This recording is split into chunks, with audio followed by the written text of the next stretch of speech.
हा शब्द तुम्ही बऱ्याच वेळेस ऐकला असेल, हिंदू ग्रोथ रेट. म्हणजे आज आपल्या पंचवार्षिक योजनेचं सर्वात महत्वाचं अपयश म्हणजे काय असेल ते हेच आहे, हिंदू ग्रोथ रेट. म्हणजे आपल्या देशामध्ये 1950 पासून तर 1980 मध्ये समाधानकारक वृद्धी होऊ शकली नाही. समाधानकारक वृद्धी न झाल्यामुळे जे काही अर्थतज्ञ आहेत, या अर्थतज्ञांनी याला नाव दिलं असेल ते आहे हिंदू ग्रोथ रेट, समाधानकारक वृद्धी न होणे. तर याचे काही फिनॉमिनन आहे. मुळात हिंदू धर्म आणि हिंदू ग्रोथ रेट याचा काही संबंध नाहीये, फक्त त्या संकल्पनेचं नाव आहे हिंदू ग्रोथ रेट. या कालावधीमध्ये 1950 ते 1980 या कालावधीमध्ये मोठ्या प्रमाणामध्ये देशामध्ये वृद्धी होऊ शकली नाही.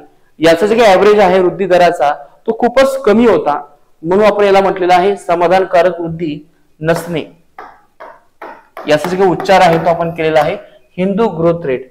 आता ही ग्रोथ रेट किती होती तर इथे मला सांगा मित्रांनो, माहित असेल तर ही जी काही ग्रोथ रेट आहे ती आपल्याला जवळपास 2.5 ते 2% कमी होती.